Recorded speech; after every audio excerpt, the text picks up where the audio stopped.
Please raise your right hand and repeat after me. I, Donald John Trump, do solemnly swear I, Donald John Trump, do solemnly swear that I will faithfully execute that I will faithfully execute the office of President of the United States the office of President of the United States. We have been given a gift by God today to usher in a new dynasty. Now you get RFK Jr. Don't you want a president who's going to make America healthy again? You get Tulsi Gabbard. Putting our country in a continual state of war. You get Elon Musk and you get J.D. Vance. A hell of a way to start the next 4 years. The right-wing Avengers. We have an army of digital soldiers. Department of Defense under Donald Trump will achieve peace through strength. Shut down the FBI Hoover building on day one. The rescission of 78 Biden-era executive actions, executive orders, presidential memoranda, and others. The golden age of America has most definitely begun. Begin preparing the 30,000-person migrant facility at Guantanamo Bay. They're getting the dirtbags off these streets. There's one guy who can fix this shit, and it's Donald Trump. What's storm, Mr. President? You'll find out.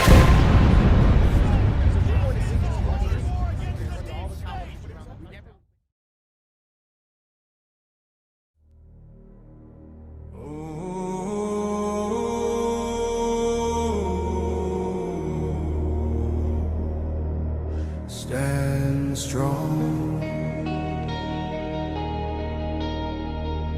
The day is here. The battle's near. Put on the armor. Yeah. Belt the truth around my waist. Feet of peace, I take my place. Bracelet shining righteousness. Shield of faith, no fear, no death. Helmet of salvation, crown. The word of spirit cuts them down. Darkness trembles, shadows fall. I'm clothed in fire, I hear the call. Armor of God, I will not yield. Stand in the light, my sword, my shield. Against the night, against the light. The armor of God will never die.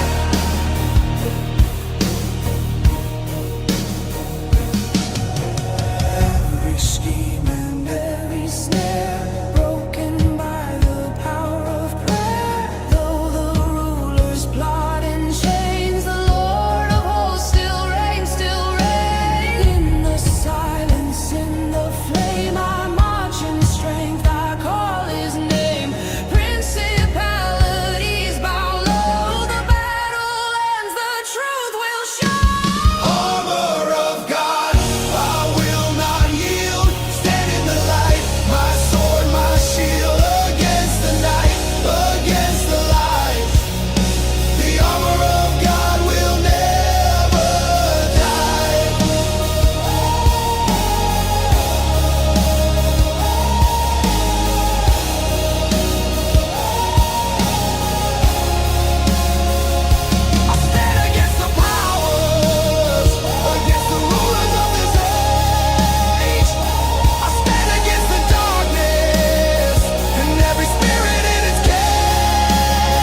Good morning, good evening, good afternoon, wherever you're in the world. My name is Josh, and welcome to the Red Pill Project's Daily Dose, live with you Monday through Friday. Hope everybody is doing well out there and having a great hump day, the middle of the week.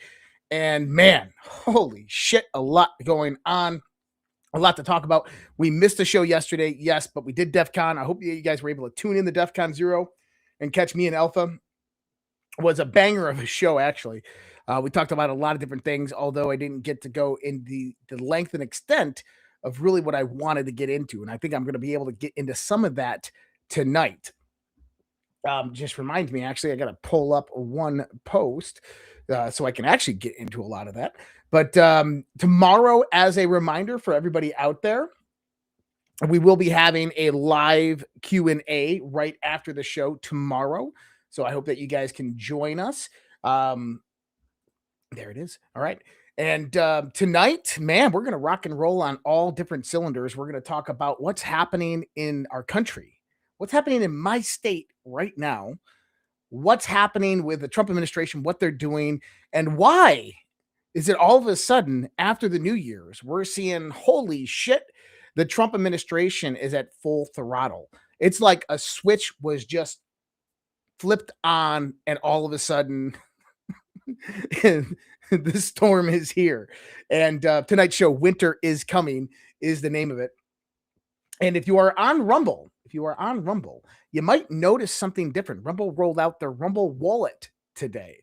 So we can now accept crypto tips.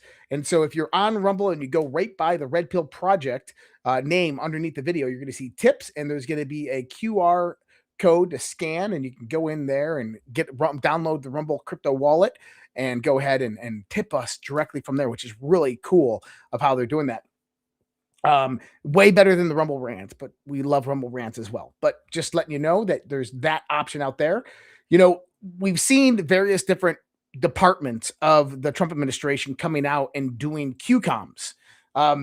People are like, oh my God, he's going to talk about the Q stuff again. Yeah, I am, because you want to know what?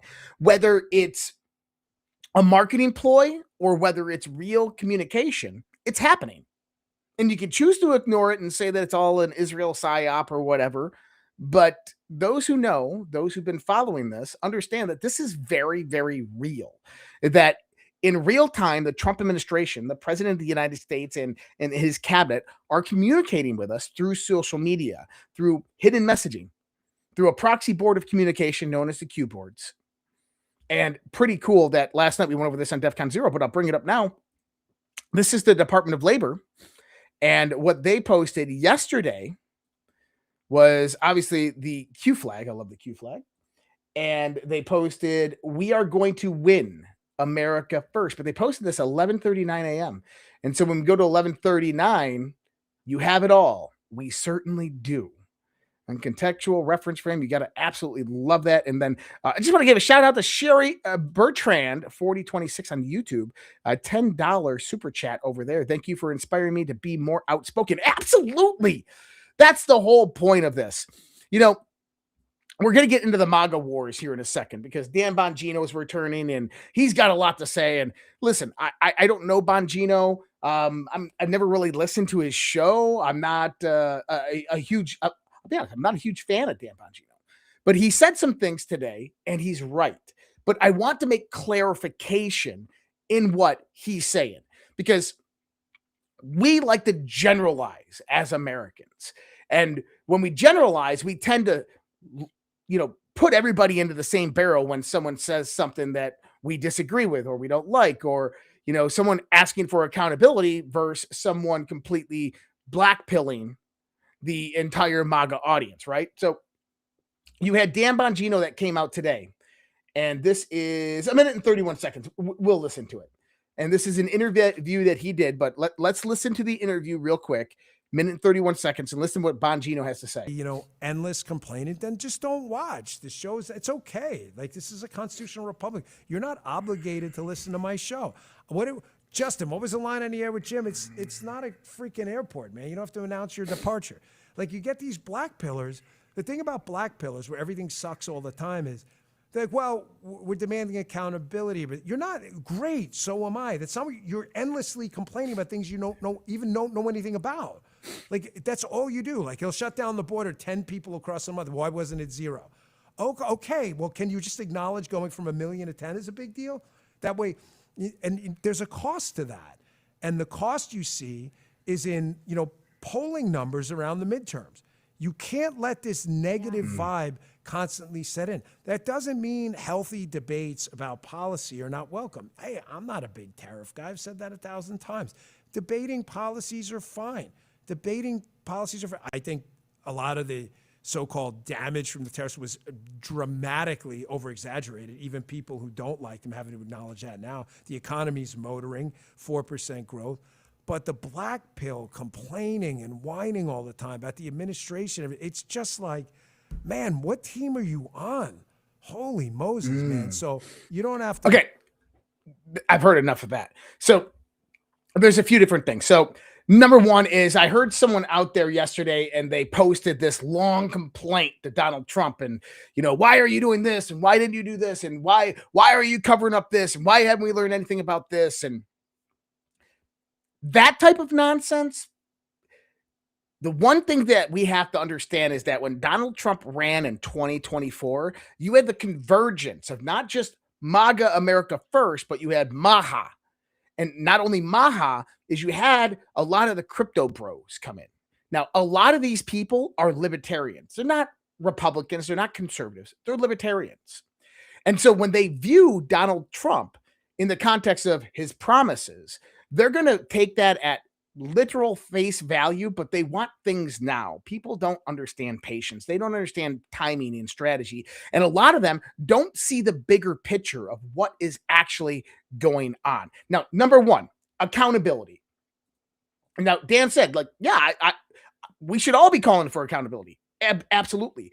But I think what we're seeing right now on X is that the people calling for accountability, the people that are keeping the pressure on the administration, and the people that are trying to blackpill the administration, that are trying to bring down those poll numbers, to try the people that are undermining the Trump administration, are all being grouped in the same jar. That's a problem, because I want you to understand, it is your right, it is your duty as an American citizen to criticize your government, to go out there and say, hey, I haven't seen this yet. I want to see this. You said you were going to do this. Do this. There is nothing whatsoever wrong with that. Actually, it's healthy and it's meant to happen, because that is the power of the American people in this republic. That when we come together in a unified voice and a common accord with common goals and common interests, we can change the landscape of this country. We can change the politics of how Washington, D.C. operates. This is what I call the MAGA wars. And part of this MAGA wars, what? Some moron out there. So the part of the MAGA wars that I want to talk about here is that you're getting people that are being attacked for simply calling for accountability and expressing their rights and their duty. Now, General Flynn has been in the spotlight with this. There has been a lot of controversy coming out in the context of General Flynn basically going out there and countering Donald Trump every time something happens, asking for accountability, these things. This is on purpose. I'm telling you, this is on purpose. And it's on purpose to reestablish the power of the people. It is a psychological warfare domain that we are operating in. That MAGA itself is a group of people who can be easily manipulated. I'm not saying that lightly. Yes, they absolutely can. Emotionally, mentally, and actionably. Okay? Now, the biggest problem that we've seen over the last decade, specifically with MAGA, and this actually came about in the countering of the Q operation. Because you had the Q operation, which was the Socratic method, asking questions, proxy board of communication. It was the take over the domain of information. But then it got infiltrated very, very heavily. And the infiltration came in and started making up nonsense to correlate directly with the Q drops, where many people think that these things are the Q drops when they're actually not. And this was grab your popcorn, military's in complete control. You don't have to do anything. Sit back, relax, just let it all happen. That is nonsense. See, when Donald Trump said that I'm giving the power back to the American people, He wanted the American people to stand up and take that power back gladly. But that didn't happen over the last decade. It is slowly happening. It is growing like an avalanche, a D5 level avalanche. Now, with that being said, as we begin to see this all unfold, what we're seeing is that we're seeing a group of people out there questioning what the Donald Trump administration has done for the last year. Well, here's the thing, is everything you saw the last year, the Trump administration, was intentional. Donald Trump having the various different feuds he did with MTG, Tucker Carlson, Elon Musk, intentional. Donald Trump going out there and saying, oh, just forget about the Democrat hoax of the Epstein files. It's irrelevant. We called this back in March. Me, myself, Alpha, we talked about this, that Donald Trump is utilizing this as a ploy to get the Democrats on the board. Then once they come forth and start demanding the Epstein files, because they know that during the Biden administration and the last parts of the Trump administration from 2016 to 2020, that documents were destroyed, documents were removed, that information was planted in there, that the Democrats were assured that nothing bad's going to come out about them. And what do you see? The Democrats all rise up. Yes, release the Epstein files. Let's get them out there. And what happened? That is flipping on them right now. Trump came out 2 weeks ago and said, 1 million new documents of the, December 26th, 1 million new documents. And guess what they reveal? They reveal the corruption of the Democrats, the ones of the Democrats that were colluding with Jeffrey Epstein. And now those are going to come out. Why? Because that was a psyop. It was played on us. We have Susie Wiles. I don't like Susie Wiles. I don't like Pam Bondi. They are Bush era freaking neocons. Absolutely. Does that mean that when working for Donald Trump, they're not loyal to Donald Trump, that they're not American first? I don't know. I haven't got any other indication otherwise, but from what I see is there is something very important that happened with Susie Wiles. For 11 months, she was allowed to do an interview with Vanity Fair. I mean, this is the devil in Prada themselves. This is a massive mouthpiece for the radical left. Now, who introduced Susie Wiles to Vanity Fair and approved it? Donald Trump. Why would he do that? And what did Susie Wiles say? She came out there, Elon is a ketamine addict and JD Vance is a conspiracy theorist and he don't even like Trump. He's only in this for politics. Trump is like my alcoholic father. It was almost like Vanity Fair thought they were setting her up, but in actuality, the Trump administration was setting them up. It was almost like an inside that they had in the Trump administration to keep them entrained on the idea that the Trump administration was full of chaos and confusion and incompetence, that nothing was really happening behind the scenes. 11-month interview with Susie Wiles is exactly what that point was. A pure week when really, really strong. And then December 16th, Donald Trump came out and addressed the nation and told us all, the psyop's over. Listen, this is what happened. I took over a country that was beaten, that was bruised, was in the ditch, was wounded. It couldn't defend itself. It couldn't rise up economically in the world. And what did we do in less than 11 months? What no other president before Donald Trump was able to do is that we got this country healthy again. We got this country rocking and rolling. And he did it quick, precise, to the point. Then left the stage. And then you get almost 2 weeks of nothing. Only hints, indications that something is coming right after the beginning of the year. And this is an important part about the Maduro raid that maybe I talked about it a little bit last night, but this is probably the most important part about the Maduro raid. A week before the Maduro raid, Donald Trump sent a $11.1 billion arms package to Taiwan, with a little note on top of it telling China to fuck around and find out. Literally, when it was put out there by the Trump administration, it was basically a call to China to fuck around and find out. Well, what did China do? How did China react? Immediately, the People's Liberation Army put export restrictions on silver. China produces over 34% of the world's silver and processes over 80% of it. So when they put out licensing restrictions on the export control of silver, silver price skyrocketed. People are like, oh no, what are we going to do for silver? Trump's like, hold my beer. Because this was China's reaction to the $11.1 billion arms package. Because China even came out and said it. The next day they said, Don't give Taiwan money. Stop giving Taiwan. You will not give Taiwan money. And Donald Trump's like, don't tell me what to do. So China went out there the next day after the tariffs, or day after the restrictions on silver. And they started conducting military exercises around Taiwan, closer than they ever been, 12 miles off the island, to the point where Taiwanese Navy had to go out there and shadow Chinese Navy. And they were doing live fire exercises. Interesting. Now, what we learn is that the Maduro raid was actually planned for December 31st, New Year's Eve. It's planned for New Year's Eve to start the new year off right. But Trump delayed it for 4 days. Why did Trump delay it?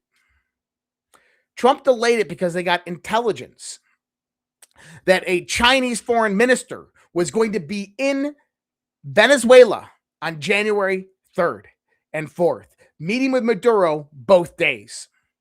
And what a better way to throw it right back in the China's lap. Don't fuck with us. Get out of our hemisphere. Than to do the Maduro raid when the Chinese minister was in Venezuela. And that's exactly what they did. A few hours after the meeting broke between the Chinese minister in Venezuela and Maduro, Maduro went back to the military complex where he was staying at. Chinese minister went to his hotel, and then Delta Force swept in and absolutely annihilated 75 Cuban security guards and Venezuelan military. Went in, nabbed Maduro and his wife, which wasn't really nabbing because Maduro was the CIA contact. Understand that. Maduro is the one who surrendered willfully, called them out. I told you guys this last week before it even happened. I said, something big's about to happen. Maduro has caved to Trump, and he called up Trump just right before New Year's Eve. He called up Trump and said, hey, I'm done. I told you guys this. Go back to my show and watch it from like a few weeks ago, last week. So we knew something was going to happen. Delta goes in, they extract Maduro, they pull him and his wife, Cecilia, out. They take them to the Iwo Jima, they take them to Gitmo, they take them to New York City. Everything after that is theatrics. Then something interesting happens. Now, Delcy Rodriguez becomes the interim president appointed by the head of the Supreme Court in Venezuela. Now, if you don't know, I've talked about this a few different times on the show.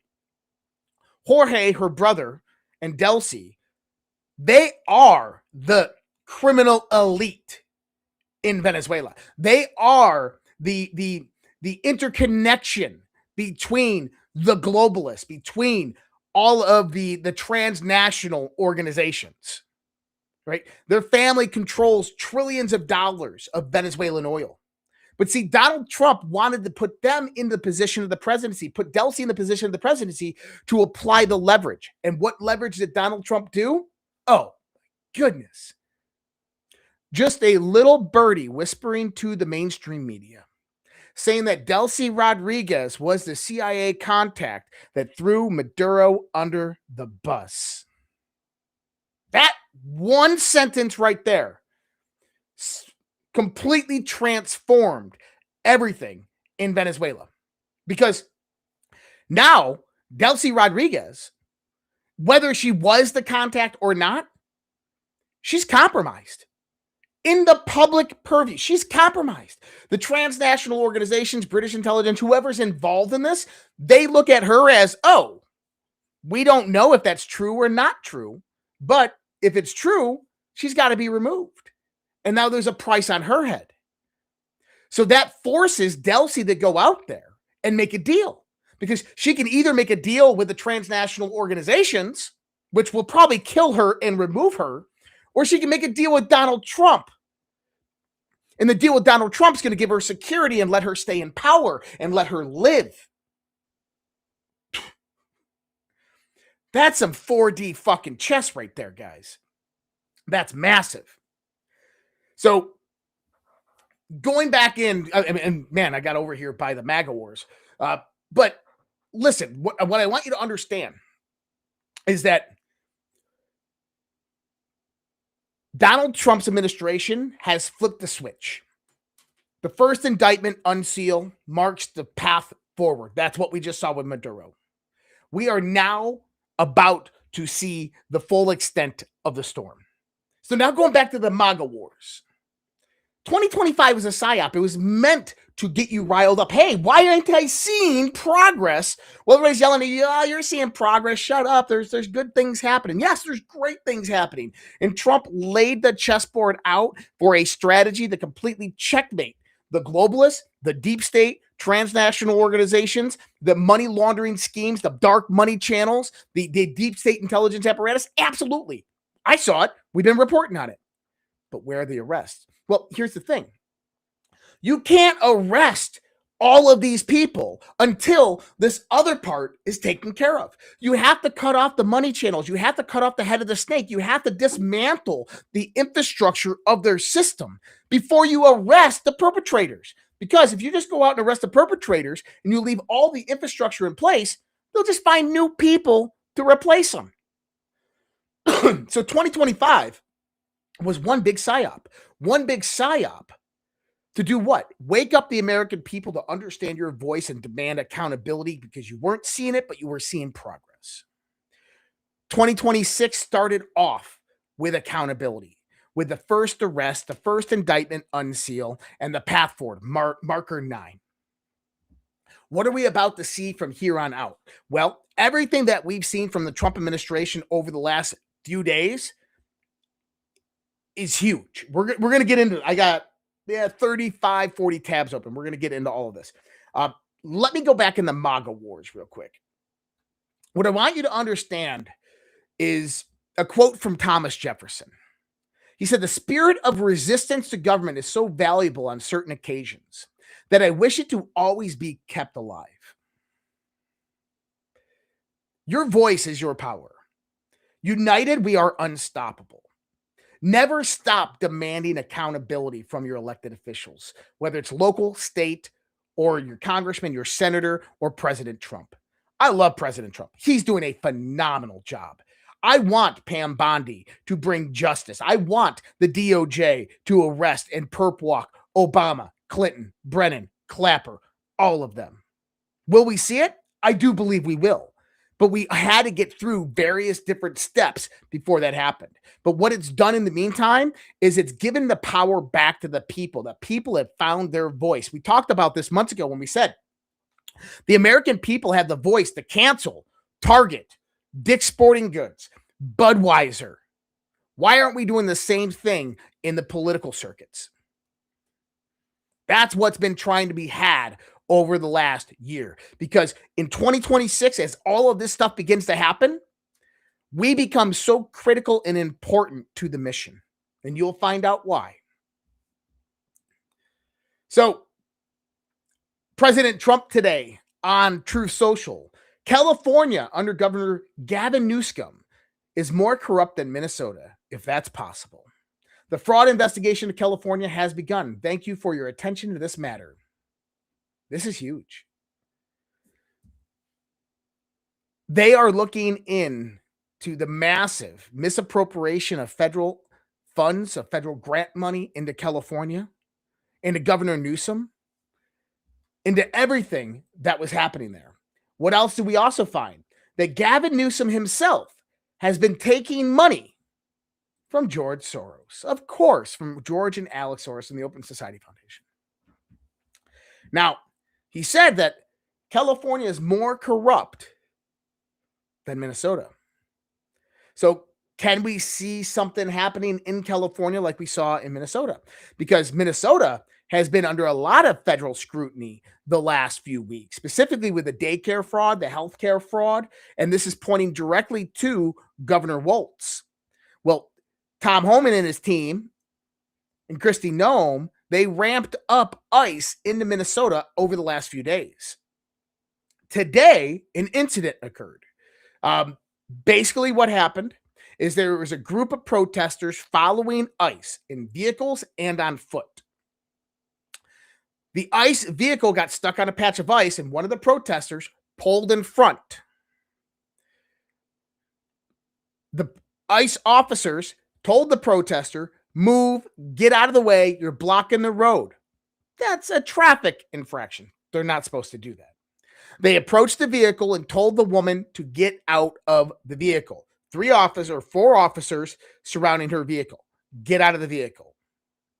The woman decided, very bad decision and tragic, very, very bad decision, decided to put the vehicle in drive on ice and start to move forward out of the way when the officers already told her to get out of the vehicle. She begins to move forward. A police officer draws his gun, thinking that she's driving towards him. She hits the police officer, and he shoots her and kills her. Now, this has brought about protests that are beginning to rise up in Minneapolis.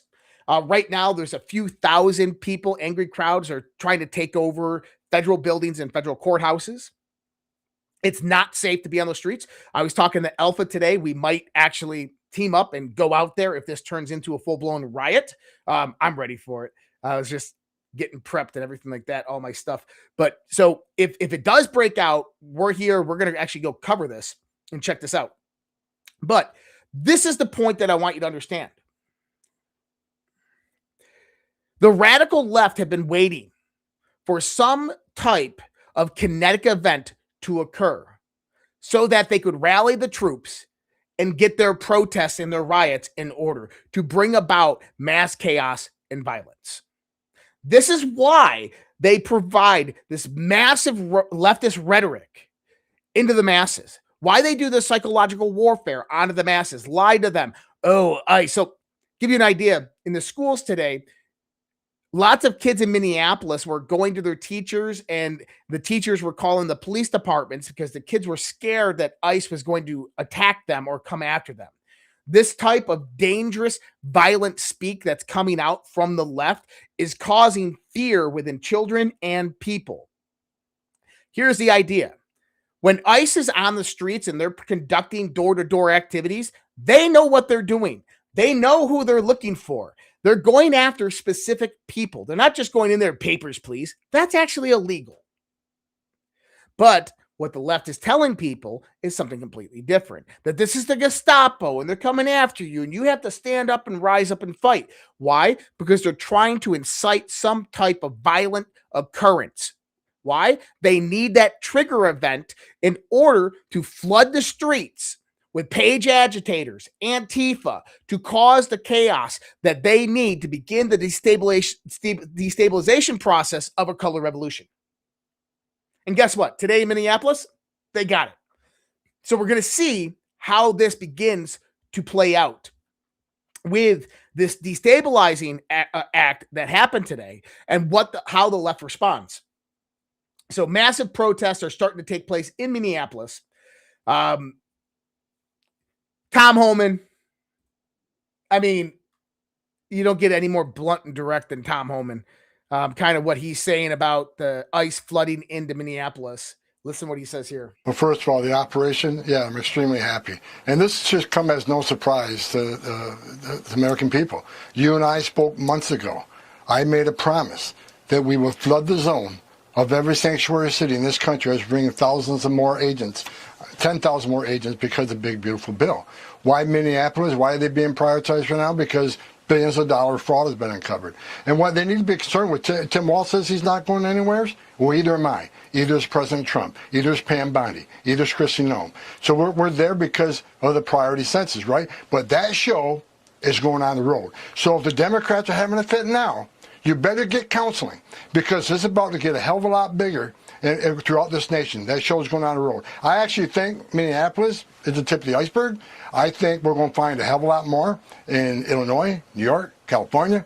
We'll see. But this operation will go nationwide. We're going to keep our promise. And because President Trump is sitting in the Oval Office, every American can put their head on the pillow tonight, knowing the Border Patrol is on that border, stopping all threats coming across. Most secure border in history of this nation. ICE agents and FBI agents are working 24/7, 365, every hour of every day, taking public safety threats and national security threats off our streets. Sleep well, America, because we're keeping America safer. I love Tom Homan. But did you hear what he said? If the Democrats are having a fit now,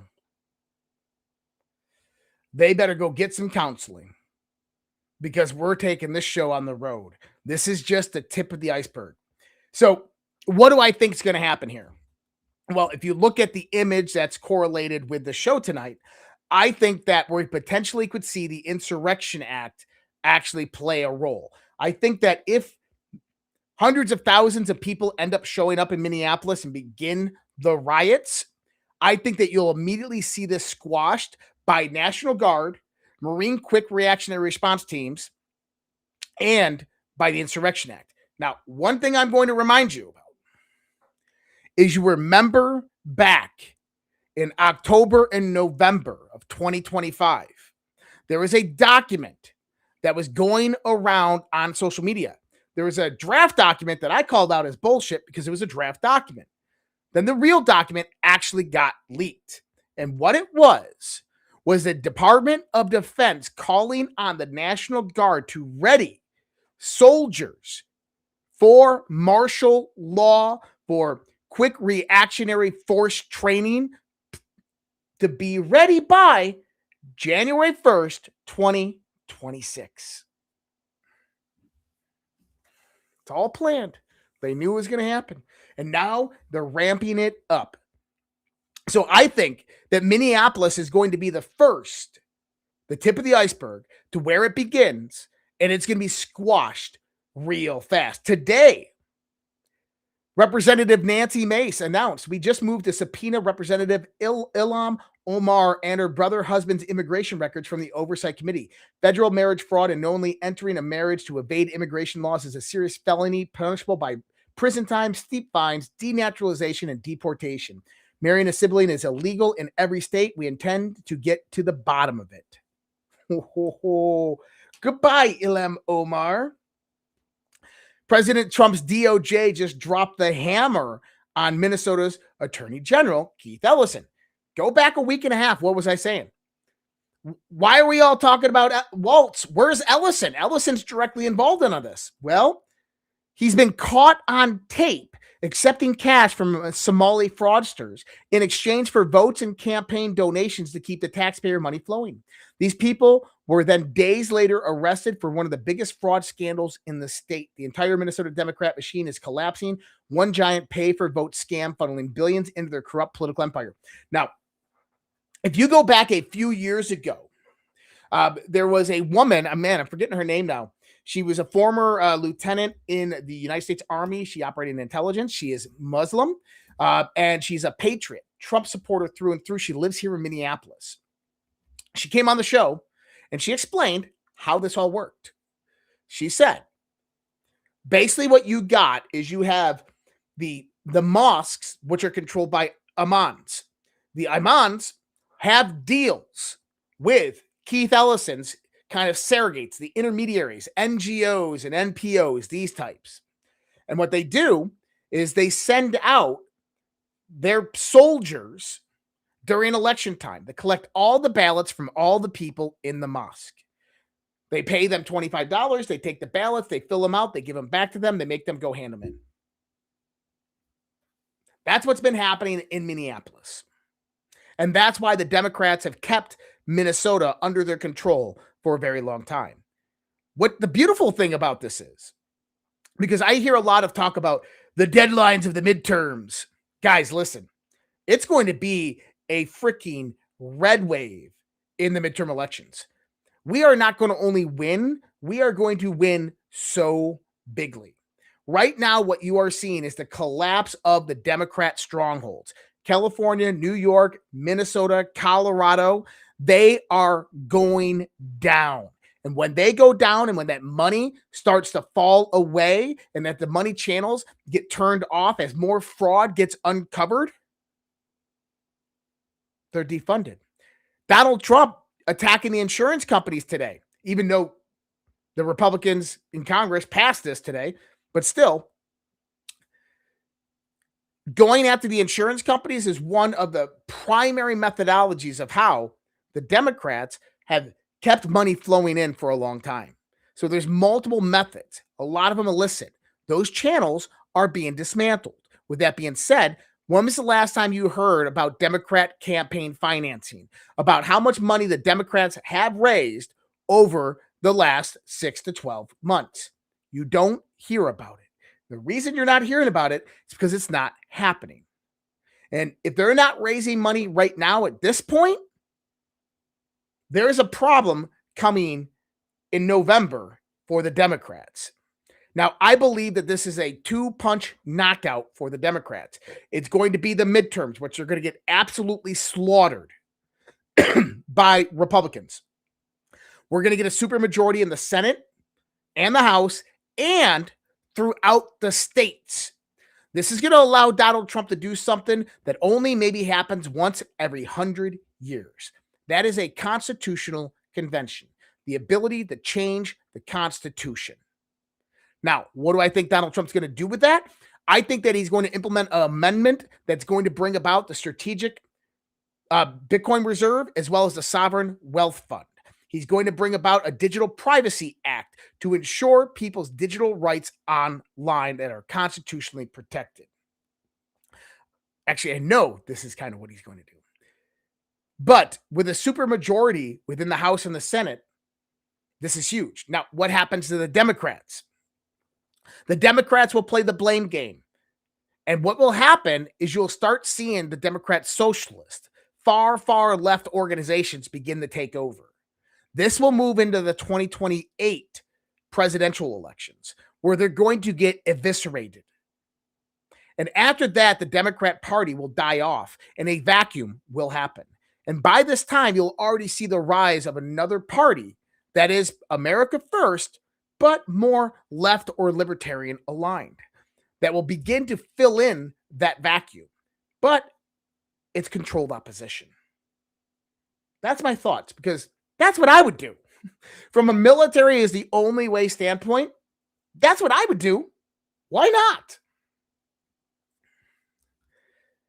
So what did Carolyn Levitt say today? Buckle up. She repeats what Tom Homan already told us.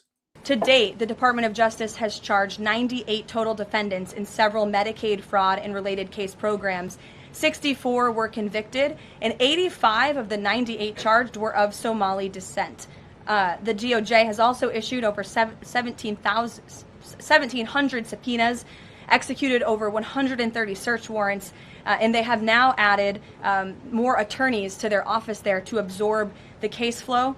DHS is on the ground going door to door conducting large-scale criminal and HSI investigations. They have also sent approximately 2,000 agents to Minneapolis to assist with law enforcement and immigration enforcement. As I said, Secretary Noem was on the ground yesterday. The Department of Health and Human Services has also begun requiring a justification and photo evidence for all child care related payments nationwide, and they required Minnesota to conduct a full audit of all child care centers. They also froze $185 million in funding to Minnesota. And Dr. Oz, who was just here, also notified Governor Walz they're going to begin auditing Medicaid recipients and deferring payments on claims based on waste, fraud, and abuse. The Department of Labor is also conducting a targeted review of Minnesota's unemployment program. Department of Agriculture requiring Minnesota to conduct recertification for SNAP recipients, and HUD has launched investigations into the public housing. SBA has also suspended nearly 7,000 borrowers amid suspected fraudulent activity. So, with all of that, rest assured, this is an all-hands-on-deck effort from the entire administration to get to the bottom of this and to ensure that the ripping off of taxpayers in the state of Minnesota, and it won't just be Minnesota, it'll be any state across this country where fraud has taken place, and we are protecting law-abiding, tax-paying American citizens. Wow. Any state, any and all states, it's happening. Buckle up, people. Winter is coming. They are going to fight back. Understand that. They're going to fight back. They're going to push back. We know this. We can see this, right? So, what else we got here? So, I wanted to go in. Okay, we're going to do a segue to that here in a second. I got to go to Rumble. So if you guys are on Rumble and you are interested in what I'm about to say, please go on over to Rumble and you can find the links for all of this. And I'm actually really excited about this one.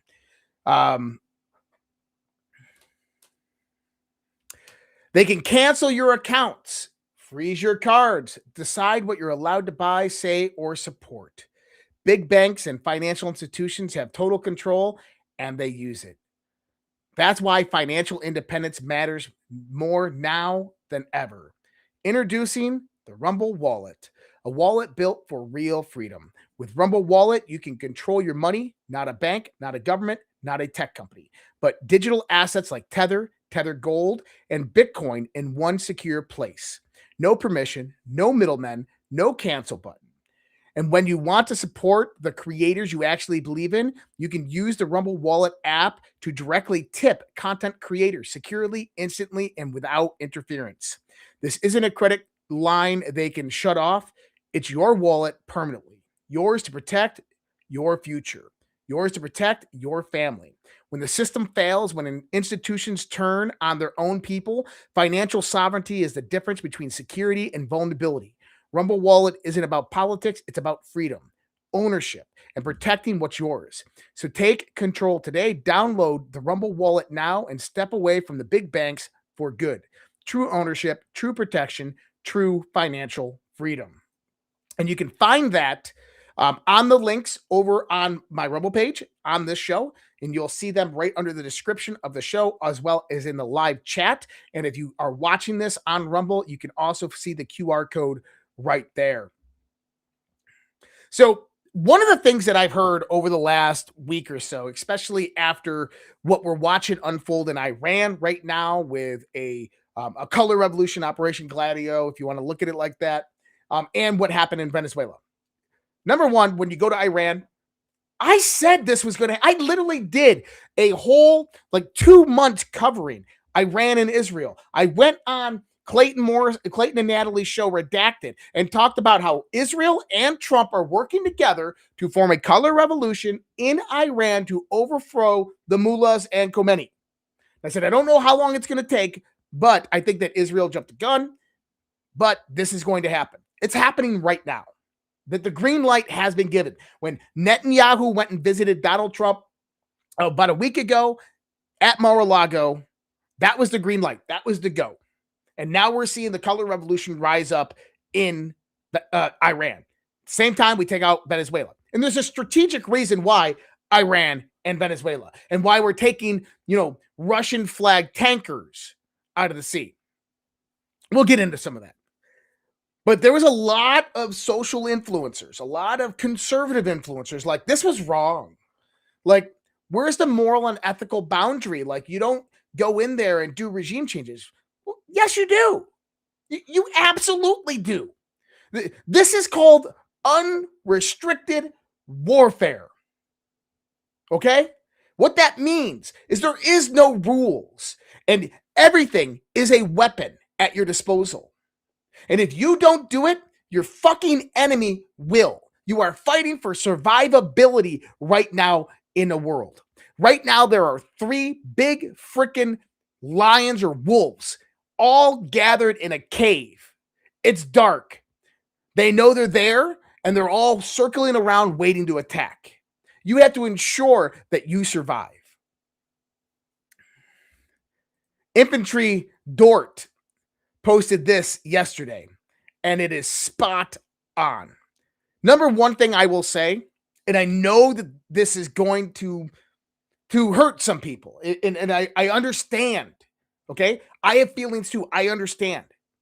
But what I want you to begin to see is that if you are a believer in military is the only way, then let military do their job.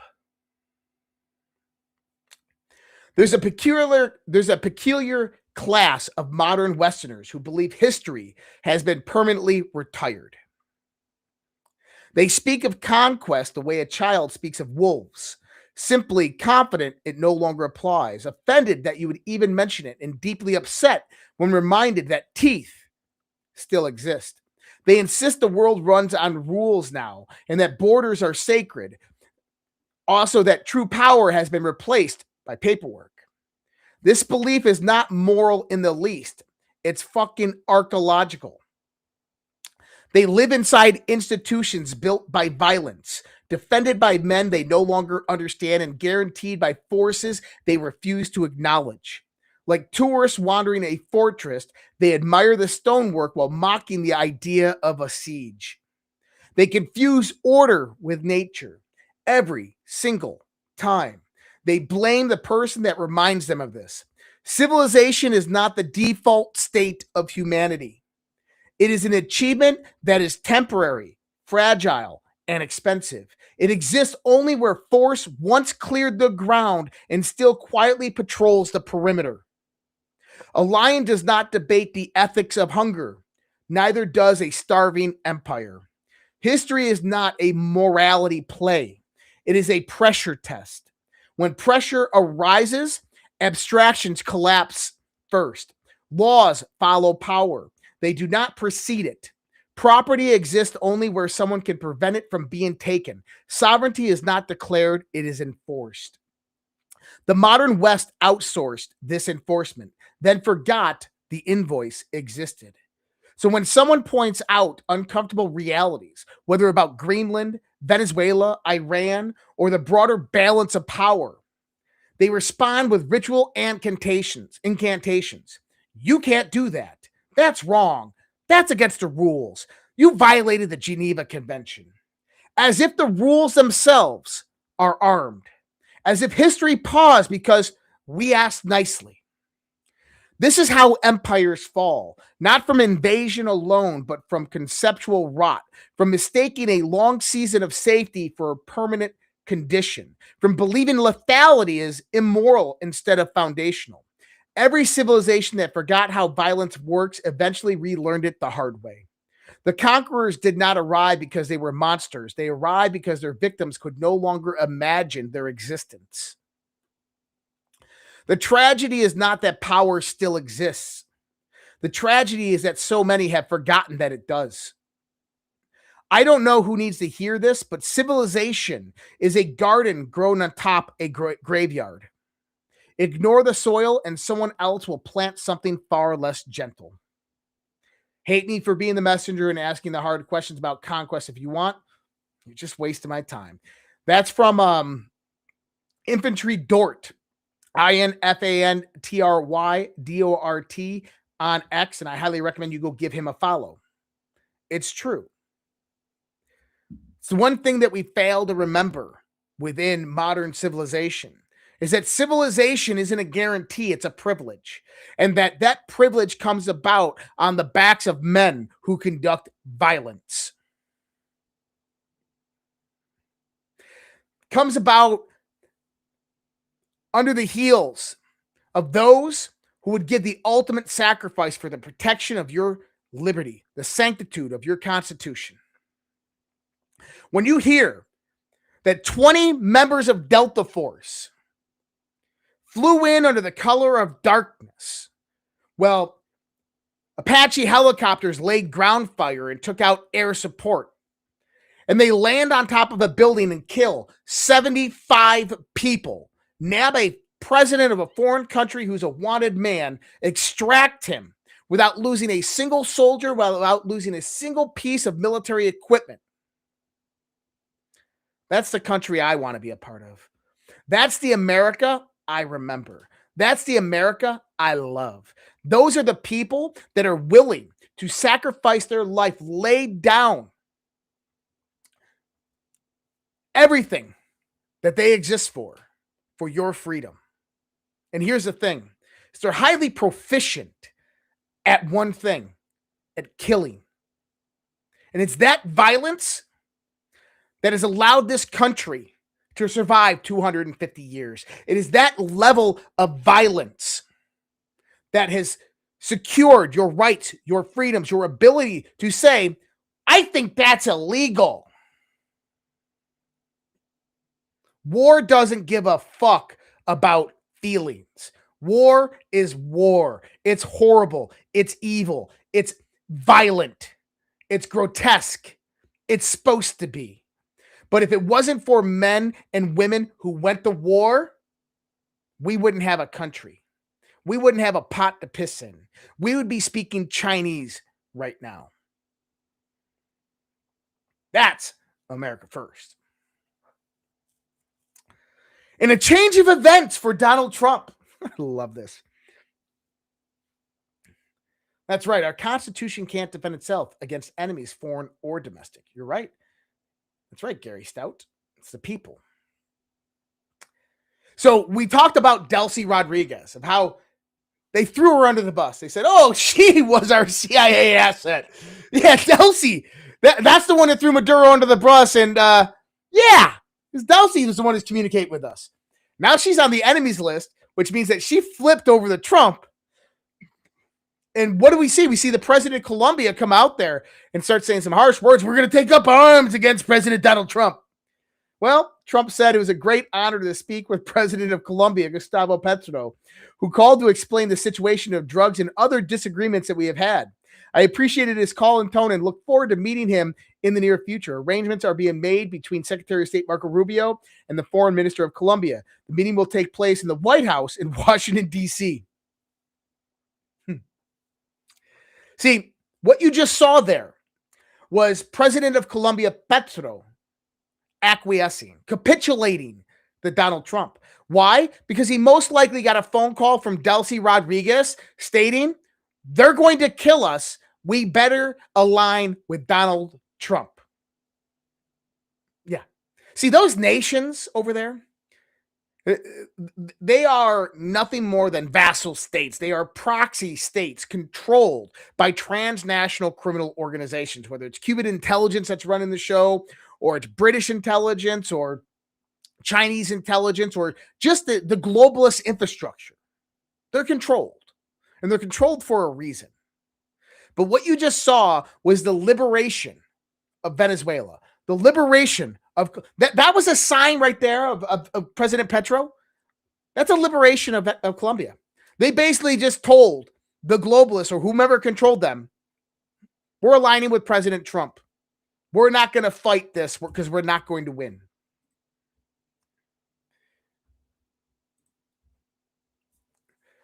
So we just heard yesterday. This is freaking. Yeah, let's go into here. Do this one. So yesterday, Donald Trump put out a Truth Social post. He said, I'm pleased to announce that the interim authorities of Venezuela, Rodriguez, will be turning over between 30 to 50 million barrels of high-quality sanctioned oil to the United States of America. This oil will be sold at its market price, and that money will be controlled by me as President of the United States of America to ensure it is used to benefit the people of Venezuela and the United States. I have asked Energy Secretary Chris Wright to execute this plan immediately. It'll be taken by storage ships and brought directly to unloading docks in the United States. Thank you for your attention to this matter. That's one. Part two. In a stunning victory, Venezuela will buy only USA-made products with the money they received from the oil deal struck by President Trump. So these purchases will include, among other things, American agricultural products, American-made medicines, medical devices, and equipment to improve Venezuela's electric grid and energy facilities. In other words, Venezuela is committing to doing business with the United States of America as their principal partner. A wise choice. Then, there's this one. Coming out of Marco Rubio and the Secretary of State in the negotiations with Venezuela, the United States has ordered the interim leadership of Venezuela to cease and desist on all relationships with China and Russia. Now, you remember when I started this show off talking about $11.1 billion that went over to Taiwan as a defense funding bill for Taiwan? And China reacted in kind by doing a naval blockade of it while doing live fire exercises by restricting the export of silver. And they told Donald Trump, like, your turn. Donald Trump just took Venezuela. Basically, Donald Trump just took the whole Caribbean corridor away from China. So all that billions of dollars that China spent in the Belt and Roads Initiative, leasing out the Panama Canal, investing in infrastructure throughout Latin America, just went away. It's gone. It's over. Colombia is next, aligning with Donald Trump. Elections have consequences. And if you don't understand why this is so important, you have to look at the multipolar world framework. Yes, I believe 100% that Xi Jinping, Donald Trump, and Vladimir Putin have an agreement of a sovereign alliance, that they are working together to dismantle the globalist infrastructure. But what that does not mean is that once that multipolar world framework is in place, that everything is just hunky-dory and we sit around the campfire singing Kumbaya with Xi Jinping and Vladimir Putin. It doesn't work that way. We're talking about wolves locked in a cage together. Eventually, someone's going to bite. And with the technological revolution that we're in the midst of right now, a technology is being developed that's magnitudes greater in its impact on society than any other technological revolution in the history of mankind. And whoever controls that technology is going to control the pathway for the next 100 years of progress of humanity, of the entire planet. Now, we know that the global governance structure is going to be a multipolar framework. Each country retains its own sovereignty, and they work together through trade deals and negotiations, and it's going to be hemispheric in how this is objected, in the context that the United States will control the entire Western Hemisphere, and all trade and negotiations will basically be protected by the United States and allowed to occur. But trade negotiations will kind of go through those routes. China will probably do the Asiatic region. Russia will probably do Eastern Europe, or not even Europe, because Trump has came out and declared that Europe, you're irrelevant. Your economy is nothing. Your military is us, the United States. Like, fuck off, you're nothing. And we saw this over the last year, the dismantling of the old guard. I've written about this on my Substack. So when we start to look at this multipolar framework, we have to understand that war, unrestricted warfare, now aligns towards accessibility and resources, primarily energy, rare earth minerals and metals, and then the accessibility of the trade routes. That is what the Belt and Roads Initiative was all about. So I truly do not think many people understand the arena of unrestricted warfare. Let me read this for you. And this was a reply to Ghost over at Badlands. And I love Ghost. I think Ghost is awesome. And he said, Alex Jones cited a clip from a television series produced by the CIA where the U.S. overthrows the Venezuelan government based on a book series, Jack Ryan, written by a leading CIA propagandist, Tom Clancy. So he's basically saying that it's the CIA. It's the CIA. Number one thing to start understanding about the CIA is that when people say the CIA, they're generalizing. The entire CIA is not bad. Okay? And to assume that Donald Trump is going to take over the presidency, and he's not going to go in there and he's not going to basically say, you fuck around, you're going to find out. This man is in control. Understand, he is in control. So when we say CIA now, we can't look at it as that rogue organization that operates through the deep state intelligence apparatus, that operates through government contractors, NGOs, NPOs, and transnational organizations. That's the real deep state intelligence apparatus. That's the CIA that we've been talking about for 60 years. You got to remember, it wasn't Langley that was out there planning the JFK assassination. It was rogue actors within the CIA colluding with mafia and Cuban insurrectionists that brought that about. It was back channels that brought that about. We have to kind of separate our mentality that it's like, oh, it's the NSA spying on us. No, it's government contractors that are operating with the NSA through contract that are collecting that massive amounts of data. It was Booz Allen Hamilton under Project Prism that was collecting your information and data. Okay. So I truly do not think that people understand this arena of unrestricted warfare. It is unrestricted. Anything and everything is a weapon of warfare. Diplomacy only works to the extent of cooperation. In a world that is at war, how do you control the chessboard to maintain, at a minimum, a stalemate? We are in a multi-domain battlefield. There are variables outside our control and variables inside of our control. Yet to influence or change those variables, an arsenal of tools comes into play. Economics, supply chain, monetary policy, influenced leadership, kinetic warfare, psychological operations. Here is the reality. We as a civilization are on the brink of a technological revolution. The technology being developed today is magnitudes more powerful than the Silicon Revolution after World War II. This technology has to have an infrastructure built out. Understanding this brings about opportunities to form and shape global power by controlling the variables. What are the primary variables?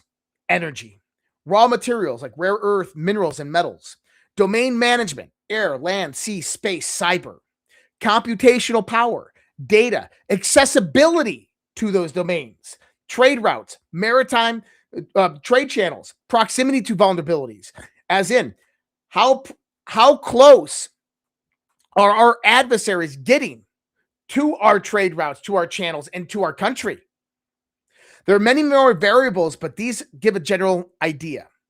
In the global domain, there are only 3 nation states that can compete within this domain: the United States, Russia, and China. Russia is a far-placed third within this domain. We have to view Russia as a variable of allegiance, either US or China, and an intermediary player and not a top contender. Europe and other countries are not even on the chessboard. Instead, they become pawns of action and control. Now, take into account Iran and Venezuela. Yes, rampant corruption and criminality within Venezuela has played a major role in shaping U.S. politics, stealing elections, and infiltrating our country. Iran has been a financier of terrorism globally, specifically in destabilizing the Middle East for the sakes of longevity. We don't need to go into why and the results of Western intelligence destabilization of this region that brought about Iran in that capacity, but just understand that even current, they are destabilizing the Middle East. Now, the real connecting variables of all of this is accessibility and resources, specifically from a military perspective of unrestricted warfare. The objective would be limiting China's access and forcing them into the global marketplace for energy. To do this, you have to change the political alignments of these countries, then restore their resources back to the global marketplace in a controllable environment. With recent defense cooperation agreements and pacts in the Middle Eastern countries, specifically those that control OPEC, Trump has produced a proxy sanction network. If war broke out tomorrow, China would have 100 days of their strategic petroleum reserves to sustain themselves, and that means cutting off civilian infrastructure. Yet with maritime channels open and the ability to purchase energy from countries sanctioned by the West, this becomes a wartime variable that changes the dynamic of warfare. That 100 days now expands indefinitely as long as shipping channels remain open. What do I mean there? 70% of Venezuelan oil underneath Western sanctions was going to China. 70% of Iranian oil underneath Western sanctions was going to China. 80% of Chinese oil flows in from those two countries and Russia. China purchases 70% of its energy underneath Western sanctions. There you go. Primarily from Iran, Venezuela, and Russia. Remove these variables of alignment and you produce a geoeconomic stalemate where war cannot manifest. This is the idea. Use China's control strategy of unrestricted warfare against them. See, China has what's known as the 100-year plan. It's China's model for unrestricted competition, not traditional conquest. They utilize economic leverage, supply chain dominance, technological capture, legal and institutional warfare, information warfare. This aligns closely to two members of the People's Liberation Army's doctrine of unrestricted warfare by Zhao Lang and Wang Jisoo.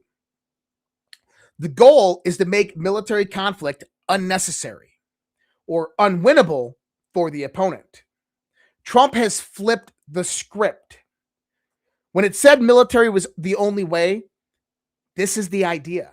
In warfare, sometimes that moral and ethical framework has to be removed to ensure survivability. So when we say that Venezuela has now been told no more relations with Russia and China, that is a huge, massive hit to China. And Russia is pretty pissed. Today, the U.S. tried to seize a Venezuelan oil tanker, and Russia responded with a submarine. Told you there's a sub out there. Now, Russia's pretty pissed at the United States right now. But you got to understand that Putin has been put into a situation. Ukraine or their proxy allies, Iran, Venezuela. See, Putin understands Donald Trump very well, and there's a reason why this war is still going on. I think Donald Trump is playing both sides. But I want you to start to look at it like this. If Russia stands up and begins supporting Venezuela and Iran against the United States of America, Donald Trump will flood NATO into Ukraine, bring Ukraine into NATO, and then beat the shit out of Russia. Putin knows this. Putin doesn't want that. Putin wants Eastern Ukraine. He wants the Donbass. He wants Odessa. He wants Zelensky out of power, which means that Putin, they can come out with all the rhetoric they want. Lavrov can come out and say that, we condemn the actions of Donald Trump in the United States of America, but it doesn't matter because Putin understands that any action that they take with their allies in Iran and Venezuela against the United States is going to mean defeat in Ukraine. In other words, Trump has checkmated Putin. So Putin's only option, unrestricted warfare, is to not fight, is to go with the deal that he has that is better than the outcomes or consequences that will come about for trying to stay with the deals that he had.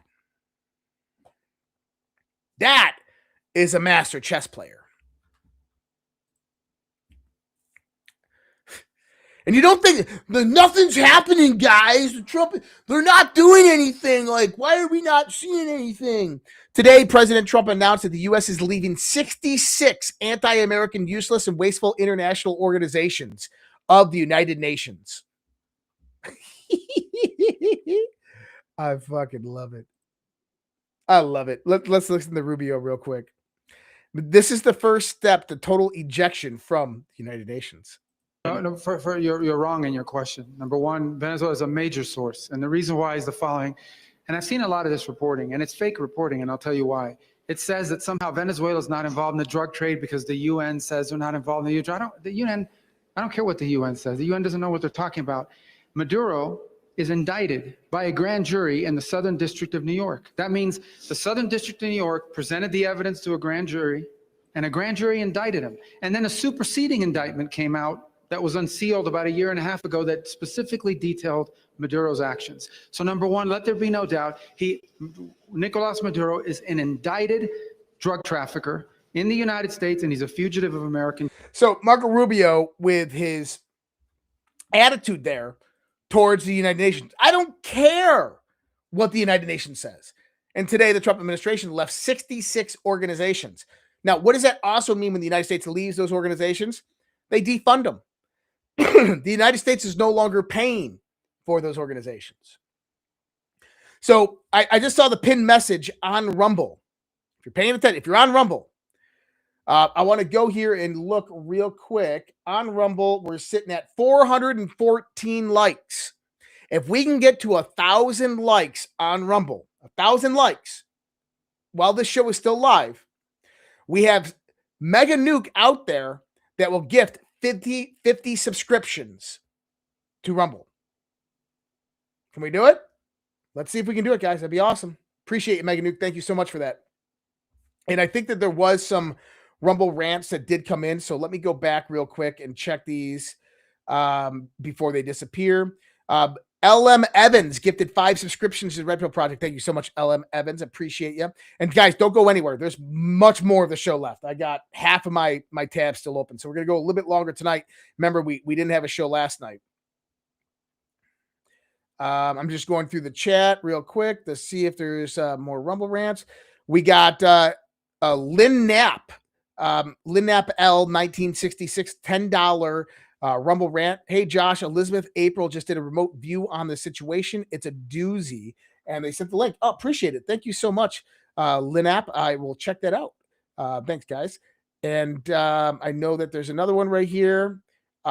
ATX NRS. Hey, Josh, you have helped me wake up my family so much. They are now starting to watch DEFCON 0 and the Daily Dose. Keep up the good work. Thanks so much. A $20 Rumble rant. Thank you, man. Appreciate that. I'm glad we could help. I'm glad that my logic and rationale for all of this could make a lot of sense and help out.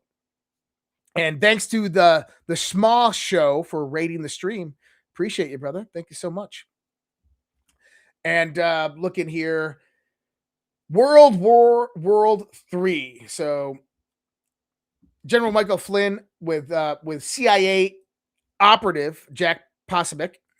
Yeah, Jack has still got me blocked. I could give two fucks about Jack, but we'll listen to the clip here with General Flynn. If you could just keep that up there for your audience, because I think that is probably the one that shows I would call it vital terrain, right? Vital terrain in the world of geopolitics.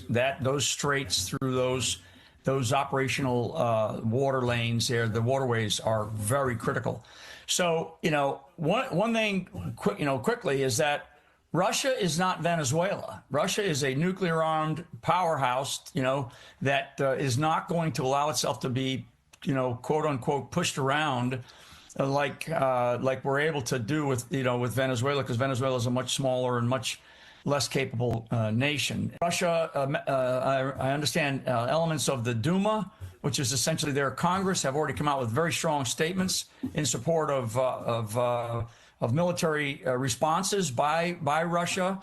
For the people that don't, pay real close attention to this, those vital waterways, that is the only real strategic lane or set of lanes for the Russian Navy, particularly with their nuclear submarine fleet, to be able to exit the northern Baltic Sea, right? That's why this area strategically, if you throw the map back up, guys, is so strategic for any of these military operations, strategic warfare. This is why President Trump has been so focused on Greenland. And people think that what's the point of Greenland? Who cares? No.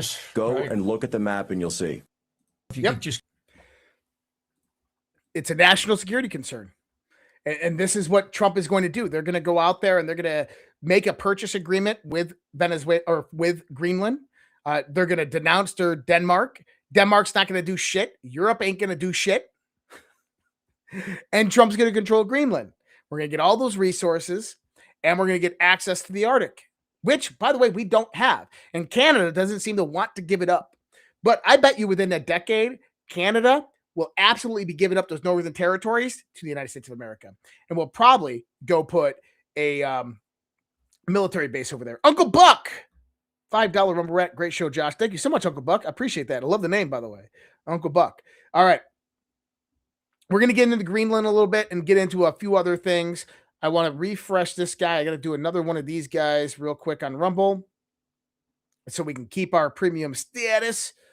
We're going to do Emerald Med. I like these guys. Emerald Med is cool. I want to share a quick little story about a family supporting this channel, guys. Their father had a rare form of cognitive decline due to his military service that made him unable to work. Their mother had to stop working too so she could care for him. Their sons discovered a new U.S. Library of Medicine studies on various mushroom blends that could significantly support cognitive function. So they began creating a complex mushroom supplement based on that research, not just to help their own family, but to help others. They nearly quit after multiple setbacks, having their first big batch stolen. Fast forward, now they speak at medical conventions nationwide. Their company is called Emerald Med, and their product massively supports brain, immune, blood, and heart function. Your cognitive function optimizes everything you do. You can get knee, heart, and kidneys replaced, but you can't get a new brain. So investing in the only brain you'll ever have for the rest of your life, it matters. If you want to support a company that supports our channel plus free speech with their marketing, and you want to try a strong mushroom supplement, they're running a New Year's deal. Just click the link below and use their code 30% off today. It's currently the most concentrated mushroom gummy in the US and has up to 400 compounds and is rich in vitamins and minerals. With 6 formulas in one, it's like getting 6 supplements for the price of one. You can click the link below to try Emerald Med's mushroom gummies 30% off today. You got to go to Rumble to go ahead and get all of those deals. And appreciate Emerald Med and Rumble for the great ads tonight. All right. So MJ Truth says, this is likely one reason why President Trump wants to take Greenland. Tulsi Gabbard's annual ODI GSNI threat assessment shed light on how China has been quietly installing itself in Greenland for the purpose of capturing not just critical minerals, but the foreseeable huge Arctic shipping lanes opening up due to sea meltoff. So, yeah, that's one part. But the other is nuclear submarine routes. So, in other words, when you start to look at what General Flynn was saying there about Russian subs exiting out of the Arctic, this is the area and arena that they have to do it from, as well as when you start to look at what's strategic positioning of various different trade routes out there. When Donald Trump controls the Panama Canal, when Donald Trump controls Greenland and the Arctic, when Donald Trump controls Taiwan, and when Donald Trump controls the Middle East, specifically Iran, there's one thing that we're not seeing here, and that is the trade. That is the maritime routes of accessibility. When he controls all of that, that means that all maritime trade channels are under the control of the United States of America. That's checkmate on the board. And like I just told you with Russia, Russia is being positioned into a spot where they have to have an alliance with the United States. There's no ifs, ands, ors about it. China provides no benefit whatsoever for Russia. The United States, though, is going to provide them massive access to the Western Hemisphere, to the Arctic, all over the world. And then the lifting of Western sanctions economically. So we are about to see, I think, Putin reverse alignment away from China towards the United States of America. I think that's going to be the last nail in the coffin for China. And that's why I said last night, I said, expect China to begin war preparations. Like, that's how close we are. Expect China to begin war preparations. Trump says he doubts NATO will be there for us if we really needed them. This is what I've been talking about. NATO, Europe, they are irrelevant in the context of warfare and modern warfare. If a war broke out between the U.S. and China and Russia tomorrow, and China and Russia were fighting against us, NATO is irrelevant to what the United States capacity could already do. And we were talking about this. The military always an option on the table for Greenland. Trump is considering a purchase or compact agreement with Greenland. Basically, it's the same thing that we have like Micronesia and those other countries. And I said this. I said, welcome to unrestricted warfare, a domain where emotion is irrelevant, perception is a weapon, and the only objectives and outcomes matter. Lynn P72. Thank you, Josh, for all the information. Thank you, Lynn P72, for the $20 Rumble rant. And if someone can go out there and actually try the Rumble wallet and give me a tip, I want to see how that actually works. Wink, wink. I'm serious. If you're into crypto, it's a cool way to check it out. I want to see if anybody's actually done it. I'm going in my Rumble wallet right now to see if anybody actually tipped me in the Rumble wallet yet. Because I got to thank them too. What? Nothing in my Rumble wallet, man. So this was comical. Okay. So we talked about the basically the death of the globalists, the systematic destruction of the old guard. Yesterday, Keir Starmer says a declaration of intent has been signed stating that in the event of a peace deal, there will be a deployment of forces to Ukraine. The UK and France will establish military hubs and build protective facilities for weapons and military equipment. This is comical because the UK and the EU just issued a declaration of intent for a future Ukraine peace deal. Ask yourself why that's necessary. Because they're not involved in the negotiations between the United States and Russia in any meaningful way. When you're at the table, you don't issue declarations. You negotiate terms. This declaration isn't diplomacy, it's positioning.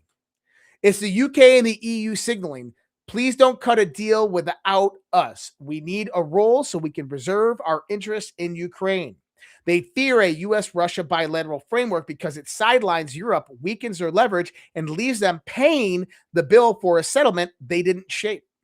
So they're planting a flag after the fact, hoping to secure relevance in the implementation phase. Declarations of intent are what you issue when you're not in the room, but you don't want to be left out of the outcome. In other words, that's a sad state that Starmer and Macron had to do that because basically it says that Donald Trump isn't even considering them. They're completely irrelevant. And then again, I love this.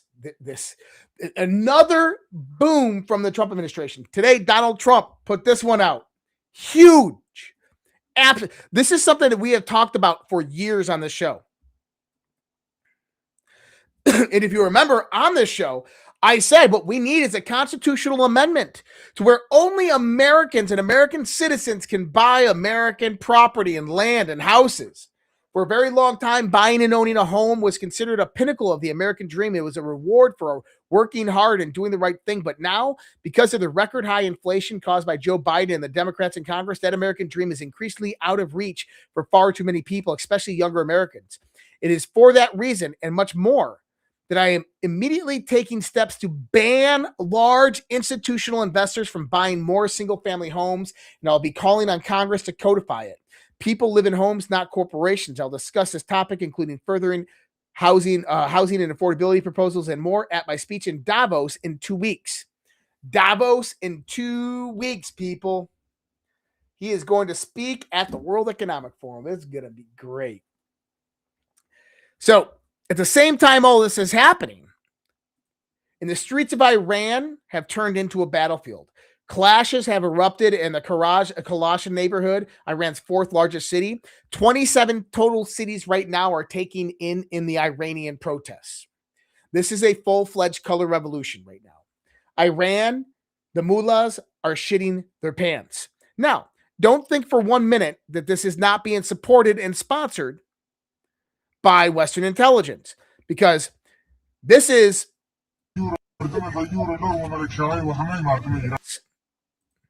assassinating.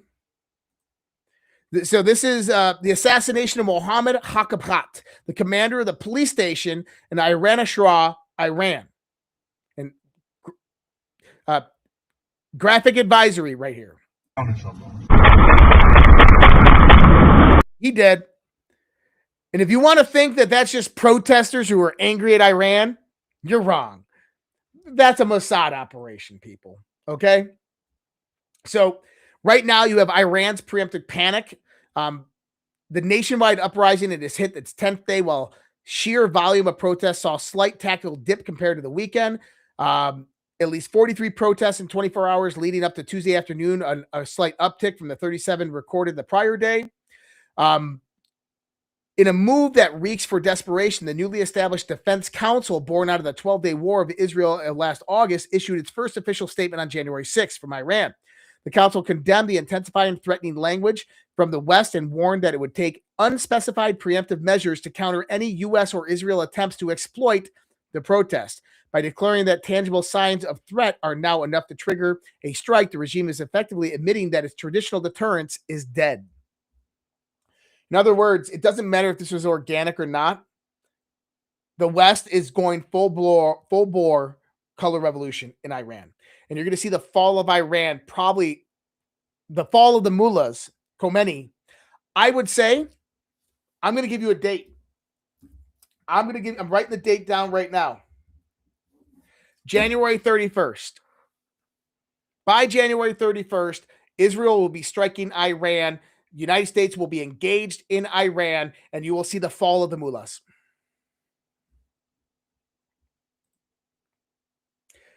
This was interesting.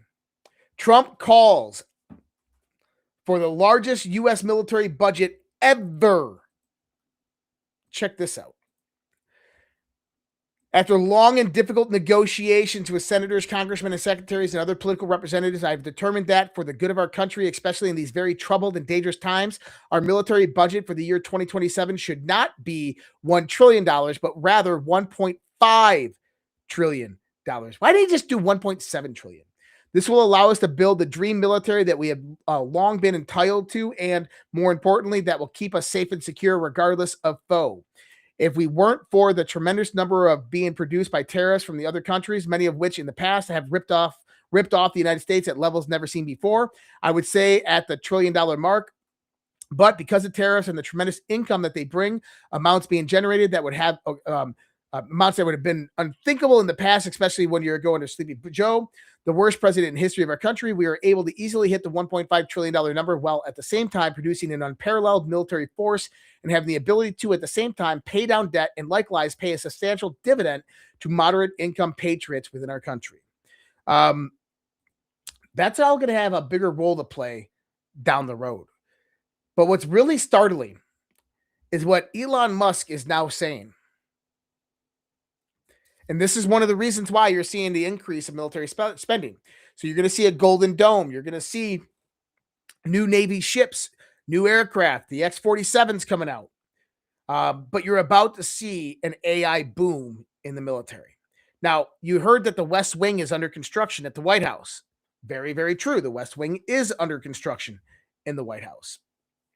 But what you're not understanding is that there is an emergency command and control center underneath the East Wing.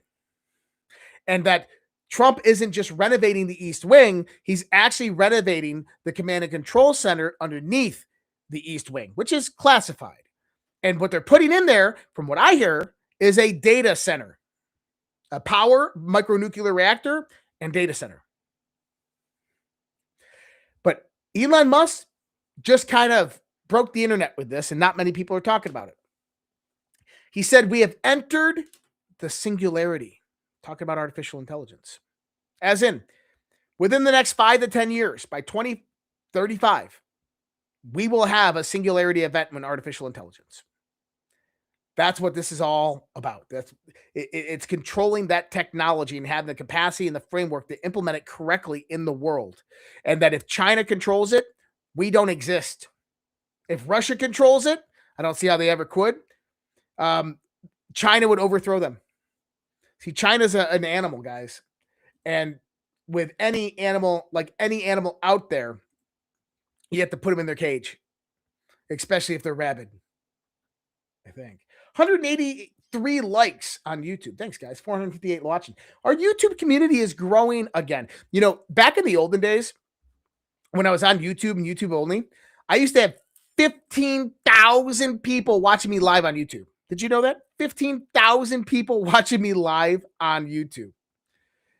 We're at 458 and I'm happy with it because, well, YouTube just, I don't know, doesn't like us anymore. But we used to have like 15,000 people watching us live on YouTube. That was actually election night 2020. I think it was. But all right, guys, tomorrow, so we have our live Q&A after the show. Live Q&A after the show. And then the show should be at normal time. Both my kids have a wrestling tournament tomorrow. So it might be a late show and a late Q&A, but definitely happening tomorrow. So just keep that in mind. But the show probably will be a little bit later than usual. Because it starts at 6 and both my kids are wrestling. And so I have to stay there the whole time. But I'll probably be able to get out. So I'm going to shoot for 9 Central, 10 Eastern tomorrow. Just letting you know. But other than that, guys, thanks for all the Rumble rants. Thank you for all the gifts, all the subscriptions. Don't forget to go check us out and subscribe over to all of our good channels. For the live Q&A, you can go get a subscription on any of our premium channels. That's x.com, socialredpill.com, redpillproject.substack.com, or redpillproject.locals.com. And I should be able to simulcast on the locals after today. So just keep that in mind because I'll be bringing that out. I think I'm going to be able to do that. They give me the ability to do that, but it's hard to do it when you set it up in the Rumble studio. But I should have the ability to do that. So if you guys are a premium subscriber, I'll see you tomorrow at the Q&A. Late show tomorrow, but go ahead and support us on over there. If you want our website, the easiest way to get to our website, just go over here, redpills.tv. We're all linked up over there, so you can check that out, redpills.tv. All right, guys, much love, respect. God bless. Take care. Have a great night. Here's another great song for you from the Guardians of Truth. See you next time.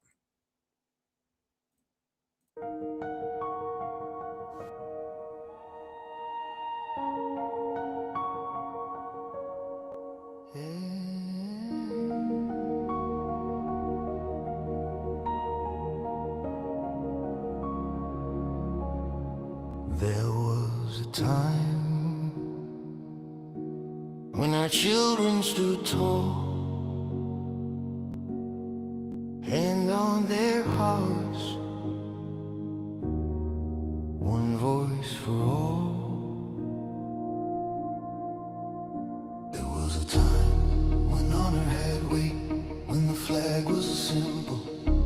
debate. There was a time when our history was known, with pride in the rules that made us our own. There was a time, respect for the brave, for those who bled, for the lives they gave. Now the homeland burns in silent war. Truth is twisted, we can't ignore. Through the smoke, a voice still calls. We the people will not fall. There was a time, but the time isn't near. The great awakening is here. Dark to light, veil under. Patriots rise, we are one. Land of the free, home of the brave. No more silence, no more slaves. Answer the call, take back the fight. Children of freedom, stand for the light.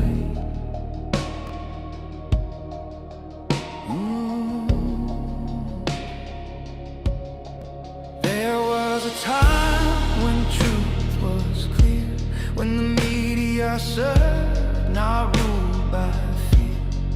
There was a time when leaders stood fast, guarding the people, defending the past. Now corruption wears a crown, lies are fed to tear us down. But Q said watch, and Q said see. The silent war will set us free. From the front lines, soldiers stare, wondering if we're still there. Their blood, their hope, their sacrifice will not be sold for a last prize. There was a time, but the time isn't near. The great awakening is here. Dark to light, the veil undone. Patriots rise, we are one. Land of the free, home of the brave. No more silence, no more slaves. Answer the call, take back the fight. Children of freedom, stand for the light. Freedom is never more than one generation away from extinction. It must be fought for, protected, and handed on.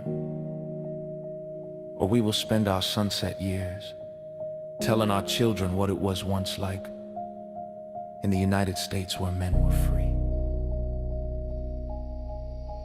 There was a time, the time is near. The great awakening is here. Dark to light, veil undone. Patriots rise, we are one. Land of the free, home of the brave. No more silence, no more slaves. Answer the call, take back the fight. Children of freedom, stand for the light. There was a time. There was a time. Now is the time. Do it.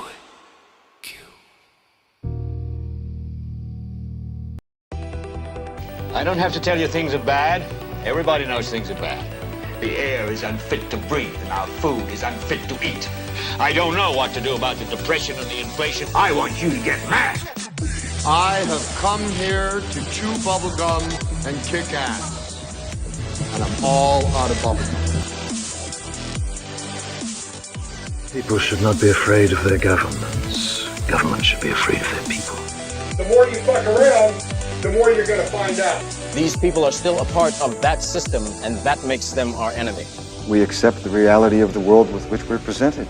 It's as simple as that. I want you to get up right now and go to the window, open it, and stick your head out and yell, "I'm as mad as hell, and I'm not gonna take this anymore!"